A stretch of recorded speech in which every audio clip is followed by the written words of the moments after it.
On en voit de plus en plus et on s'attend à ce qu'il soit la star incontournable du prochain CES de Las Vegas. Les robots humanoïdes nourrissent de nombreux espoirs et ont largement dépassé le stade de la science-fiction et même des prototypes. Demain, ils pourraient vous accueillir aux frontières de nombreux pays, contrôler votre sac dans les aéroports et même être caissier et réassortisseur dans votre supermarché préféré. Je suis Christophe Charlot et vous écoutez Face à l'IA, un podcast de Trends Tendance. Alors on a tous vu passer cette vidéo étonnante sur les réseaux sociaux en fin d'année 2025, un concert en Chine avec sur scène non pas seulement des artistes humains mais aussi des robots humanoïdes danseurs parfaitement synchronisés, presque troublants de fluidité. Cette scène, c'était pas un gadget, elle est le symbole visible d'un basculement qu'on espère ou qu'on pense plus profond, celui de l'entrée des robots humanoïdes dans le monde réel et surtout, elle montre à quelle vitesse ce futur est en train d'arriver. Car depuis quelques mois, une chose est claire, les robots humanoïdes ne sont plus un concept de laboratoire, ni une promesse lointaine, ils sont en phase de pré-industrialisation. Et en fait, la Chine est en train de prendre une longueur d'avance décisive sur ce créneau. Selon plusieurs analyses, les entreprises chinoises sont désormais prêtes à lancer la production de masse de ces robots humanoïdes, même déjà cette année. C'est une accélération qui repose sur 3 piliers. Évidemment, un soutien politique massif, une capacité industrielle importante et une vision stratégique vraiment assumée. Parce que pour Pékin, la robotique humanoïde n'est pas un gadget technologique, mais bien un outil clé de croissance économique et de souveraineté technologique.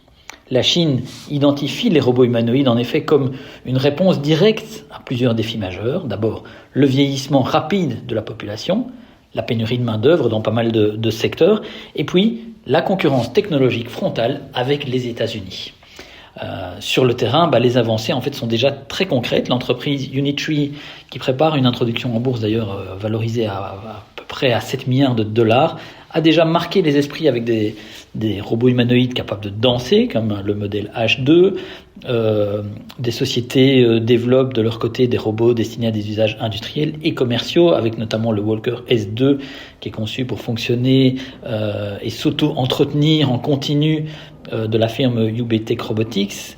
Bref, les choses avancent, pas mal de sociétés, même Xpeng, qui est connu pour ses véhicules électriques, même en Europe, prépare la production de son robot humanoïde Iron. Alors, pourquoi maintenant ? Pourquoi cette accélération soudaine ? La réponse tient en grande partie sur un point clé, c'est que les robots humanoïdes sont aujourd'hui le chaînon manquant de l'automatisation, contrairement aux robots industriels classiques qui sont un peu enfermés dans des environnements rigides et qui sont pas très généralistes, qui sont ultra spécialisés.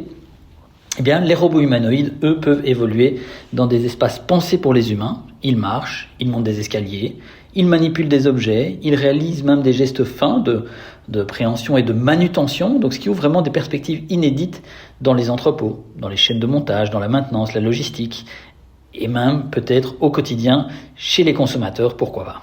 Les usages commencent d'ailleurs à sortir progressivement des usines. Un exemple vraiment marquant et vraiment troublant, c'est la Chine qui a récemment déployé un test qui pour la première fois va mettre des robots humanoïdes à sa frontière avec le Vietnam pour effectuer des contrôles, inspecter des zones industrielles, pour même orienter les touristes. Alors ces robots humanoïdes pour l'instant restent des assistants d'agents humains sur place, mais quand même c'est un signal fort. Les machines ne sont plus cantonnées à des démonstrations, elles entrent vraiment dans des missions opérationnelles concrètes, voire un petit peu sensibles. Alors, pourquoi vous en parler aujourd'hui dans une chronique de ce podcast Face à l'IA ? Eh bien, parce que le développement des robots va de pair avec l'évolution de l'intelligence artificielle. Les robots intègrent des modèles d'intelligence artificielle et ils deviennent donc potentiellement beaucoup plus intelligents que les humains, point d'interrogation, et certainement que les robots humanoïdes que l'on a connus par le passé, qui étaient un petit peu gadgets, comme le Nao et Pepper, dont on a déjà souvent parlé. Et en fait, c'est là que c'est intéressant, parce que cette montée en puissance chinoise ne signifie pas pour autant que la bataille est gagnée pour la Chine. Les États-Unis, eux, conservent un avantage majeur sur un autre terrain, c'est celui de l'intelligence artificielle, l'autonomie et le développement algorithmique. parce que là où la Chine excelle dans la fabrication et dans la réduction de coûts, les entreprises américaines misent sur l'intégration verticale, sur le contrôle de la chaîne d'approvisionnement et la protection évidemment de la propriété intellectuelle. Donc la Chine fabrique vite et à grande échelle, les États-Unis, eux, cherchent à fabriquer un petit peu plus intelligemment. Alors les défis restent nombreux avant qu'on ne voit tous ces robots un petit peu partout. L'accès aux puces, évidemment, notamment celles de fabricants américains comme Nvidia, qui est limité pour les acteurs chinois. La reproduction fidèle de la dextérité humaine est encore quand même un petit obstacle technique majeur, même si ça avance fort et vite sur ce domaine-là. Et puis bien sûr, les coûts de production qui doivent forcément baisser pour permettre une adoption massive, c'est un petit peu l'œuf et la poule, mais on voit que les choses pourraient se débloquer. Et c'est vrai que les autorités chinoises elles-mêmes se montrent prudentes. Elles ont exprimé leur crainte face à une possible bulle d'investissement dans la robotique humanoïde. N'empêche, pendant ce temps-là, la course est mondiale. Unitree, la firme chinoise, présentera ses avancées au CES de Las Vegas. Ces robots qui sont déjà même parfois testés en Europe, notamment dans des grands groupes français. La Corée du Sud, elle aussi, avance ses pions, et au CES, c'est vrai que la Corée du Sud aura un pavillon qui est entièrement dédié à la robotique humanoïde, un stand qui regroupera des industriels, des grands groupes, des universités, etc. avec son objectif affiché, c'est de devenir un leader mondial du secteur d'ici 2030. Alors dans les jours qui viennent, le CES va nous apporter son lot de surprises, de découvertes dans le domaine des robots. On va beaucoup en parler. Vous allez certainement voir les news un petit peu partout. Parce qu'au fond, les robots humanoïdes incarnent une bascule plus large. Ils ne remplacent pas seulement des tâches. C'est vrai qu'ils redéfinissent la frontière entre le monde humain et le monde automatisé. Ils frappent les esprits.